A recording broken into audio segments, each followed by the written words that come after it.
Sara Sefcovic, bienvenida a los Despachos del Poder. Un gusto enorme estar contigo, Beto. Ya lo sabes, te quiero mucho. Muchas gracias. Ya lo sabes. Investigadora, socióloga, académica, curiosa, conversadora, presentadora de libros, feminista. Madre de familia, esposa, todo lo que quieras. Todo lo que se acumule. Pero fíjate que en tu página de internet, sarasefcovic.com, tiene como inicio la siguiente frase: todo mi trabajo tiene un sentido y un objetivo. 2 puntos, entender. Sara, ¿qué has entendido en un país de mentiras? Muy poco, lamentablemente muy poco. He pasado 40 años de mi vida, o sea, toda mi vida prácticamente desde que me volví un ser que salió de las escuelas y empezó a trabajar, tratando de entender a México, de entender la cultura, de entender por qué la gente es como es, reacciona como reacciona, vota como vota, hace el arte que hace, escribe los libros que escribe, tiene los presidentes que tiene. Todo eso lo quiero entender como socióloga. Cómo funciona este país para que las cosas sean como son, hayan sido históricamente como son y sean hoy como son. Y sin contar tus 3 novelas, llevas aproximadamente 15 libros de ensayo, entre los cuales tenemos uno que es de mis favoritos, La suerte de la consorte, que está cumpliendo... Gracias a él te conocí. Gracias a él nos conocimos, exacto. Está cumpliendo 20 años Híjole, desde su primera edición. Sí, no me había dado La suerte cuenta. de la consorte. ¿En qué ha cambiado el papel de la primera dama de México en 20 años? En nada. En caray. que hacen menos. Hacían mucho más las primeras damas, hasta las del siglo XIX, que hacían caridad, y las de principios del siglo XX, que empezaron a hacer regalos y filantropía y todo esto, y luego las de mediados del siglo XX hasta casi fines, que fueron muy activas y que hicieron el DIF y que hicieron miles y miles de cosas en favor de los niños, de las madres solteras. Hicieron también muchas cosas nada más para lucirse ellas, pero realmente hubo un trabajo muy impresionante que se murió más o menos unos 15 años antes de fin del siglo XX y que nunca más revivió. Pero ¿en qué sentido digo que siguen haciendo lo mismo? Pues aunque no hagan ese trabajo, les encanta el reflector a todas, hasta las que dicen que no les gusta. Hasta las que dicen que no les gusta. En tu entrevista, viene una entrevista sobre tu libro Vida y Milagros de la Crónica en México, y te escuché una cita de Carlos Monsiváis que voy a reproducir, y dice: yo no sé qué es un mexicano, pero no es ni un paraguayo, ni un chileno, ni un argentino. Exacto. Así que yo te pregunto, Sara, ¿qué sí es una primera dama? Que si es una primera dama, es una mujer que está ahí para apoyar a su marido en lo que él necesite. Básicamente son temas de tipo de protocolo, si llegan visitantes extranjeros, si hay que hacer viajes internacionales. Ella está ahí porque ahora se usa que lleven a las señoras, hasta de países en donde nunca las habían sacado del cajón en otros tiempos. Ahora, para la cuestión internacional, las tienen que llevar. Es parte del protocolo actual. Y la otra cosa, teóricamente, era para ayudar a los más pobres, a las mujeres, a los niños. Esto, pues, ya lo dejaron de hacer. Realmente el DIF es un cascarón vacío, no hace nada que sea significativo, tampoco lo desaparecen. Entonces, ese trabajo ellas ya no lo hacen. ¿Cuál sí hacen? Pues cada una se encuentra el que le llamó la atención. Sí, algunas niños no acompañados en la frontera, lucha contra las adicciones. Que ese es el caso de Margarita Zavala. Es el caso de Margarita Zavala. ¿Cuándo se les comienza a decir primeras damas en México? Y si esto tiene que replicarse a partir del First Lady de la figura en Estados Unidos. De ahí viene de ahí de copiárselo a las esposas desde el primer presidente de Estados Unidos. Hubo una esposa, cuando no había una esposa lo hacía una hija, lo hacía una hermana, pero siempre hubo una mujer que lo hizo y a la que se le llamó así. Y en México se lo copiamos desde principios de siglo y se sigue utilizando ahora. Y claro, a muchas no les ha gustado. Desde la señora Cárdenas dijo, a mí no. La señora Echeverría dijo, yo tampoco. Desde la compañera María Esther. Exacto. Llámenme como la compañera María Esther. Y la señora Cárdenas decía, todas las mujeres somos primeras damas de este país, que es lo mismo que dice ahora la señora López Obrador.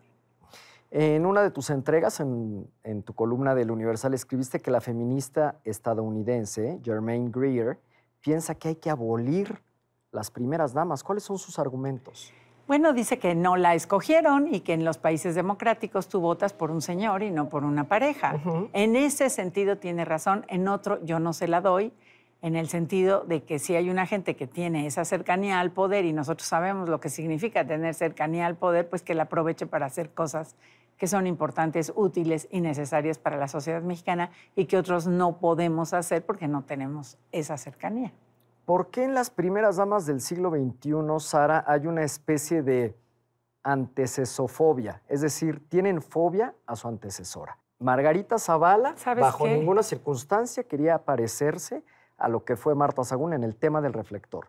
Y luego Angélica Rivera impuso un tema de la moda y del estilo para contrarrestar las críticas que le habían hecho a Margarita Zavala. Sí. Lo que pasa es que la señora Marta Sagún hizo que el tema fuera muy complicado, muy conflictivo. O sea, todo México habló de ella, era el tema, todos los días estaba bajo el reflector, todos los días se le ocurría alguna cosa nueva, todos los días se inventaba si va a salvar a México, si va a repartir techos, si va a dar bicicletas, si quiere que haya pizarrones electrónicos en todas partes, no había ni luz, algunos lugares donde lo llevó. Entonces, todos los días inventaba alguna cosa así que la hacía estar mucho en el reflector y la gente estaba muy enojada con ella.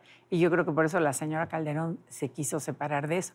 Que la señora Angélica Rivera se haya querido separar de Margarita Zavala por la cuestión de la moda, yo creo que no va por ahí, sino que ella misma siempre fue eso, pues era una actriz, era conocida, le gustaba todo eso, y más que separarse de la señora Calderón, quería seguir siendo lo que ella había sido, ¿no? Yo creo que los López Obrador están muy decididos a romper completamente con lo que fue la manera de gobernar, el modo, el estilo, el sentido, el objetivo, los beneficiarios, todo eso es lo que significa Cuarta Transformación, cambiar todo eso, que incluye todo, absolutamente todo lo que hayan hecho nuestros anteriores mandatarios. Ellos piensan que todo eso se tiene que manejar de otra manera, mucho más austera, mucho más cercana a la gente, mucho menos llena de reflector, de moda, de todas estas cosas que sí, francamente, han sido muy frívolas en nuestro país y de repente es una bocanada de aire fresco que alguien no esté pensando nada más en eso, ¿no? Y por lo tanto, pues se vuelve de alguna manera una de las mujeres que pueden estar consignadas en la siguiente edición de La Suerte de la Consorte. Ya hay una vida pública. Exacto. En el momento que empieza, cuando yo me empezaron a entrevistar sobre ella, dije, no hablo porque ella dijo que no quiere ser primera dama y yo voy a respetar esa decisión. Ella estará en su vida privada. En el momento en que sale a vida pública, claro, ya podemos empezar a opinar, porque de lo que yo trabajo es de la vida pública de las primeras damas, ¿no? Claro. La Suerte de la Consorte, ¿cuáles son las preguntas que no te han dado respuesta? No, muchísimas. Ese libro es un libro construido, Beto, tú lo conoces bien, como País de Mentiras, como mis libros sobre literatura de mujeres, como mis libros sobre crónica, como mi propuesta hereje contra la violencia en México, que es mi libro Atrévete. Todos mis libros en la vida están construidos a base de preguntas. Yo no tengo respuestas para nada en esta vida. Entonces, todo mi estudiar desde hace 40 años es para saber qué preguntas quiero hacerme y ver si la historia, si la entrevista con las personas, si su quehacer me permiten contestar algunas, pero esas algunas siempre me llevan a otras preguntas. Entonces, toda mi vida, todos mis libros, todas mis relaciones, yo te conocí haciéndonos preguntas entre nosotros. Todo lo que hago en esta vida es hacerme preguntas. A veces me salen mejores que otras, a veces te encuentro respuestas, la mayoría no. ¿Estás pensando reeditar La Suerte de la Consorte? Por ahora todavía no, porque estoy con otros proyectos que tengo mucha ilusión. Yo he trabajado la novela en México, he trabajado la crónica en México y ahora estoy trabajando el ensayo. Entonces quiero como cerrar ese ciclo mío en relación a la literatura mexicana que he estudiado, pues excepto la poesía prácticamente, y bueno, y el teatro, prácticamente los géneros densos, digamos, que es el ensayo, la novela y la crónica. Entonces, hasta que termine eso, por ahora no tengo ese plan. Vamos a ver si todavía tengo vida para poder hacer todos los planes que quiero, que es actualizar este y actualizar este y actualizar. Me podría pasar actualizando todos porque todo el tiempo hay nueva primera dama, muchas más mentiras, muchísima más violencia, mucha más literatura escrita por mujeres, crónica, ensayo. Entonces me podría pasar 3 vidas más actualizando, componiendo y espero mejorando mis libros, ¿no? Sara, ¿tú eres una especie de pitonisa? No sé, pero mi marido cree que soy bruja, sí.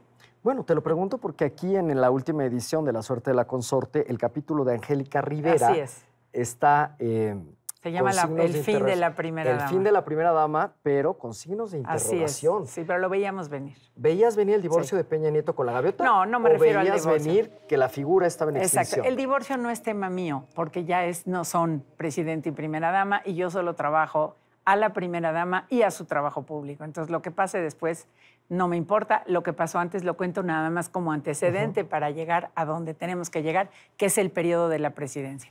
Pero lo vi venir en el momento en que ellos se casaron, todo lo que pude saber de cómo funcionó eso gracias a ti, a tu libro, y además cómo ella no tomó y no asumió lo que otras han asumido desde el momento en que son esposas o de un gobernador o de ya del presidente, de ese papel. Y en efecto, pues por eso, pero me lo planteé todavía entre interrogaciones porque dije, a lo mejor estoy equivocada, no estoy queriendo ver las cosas.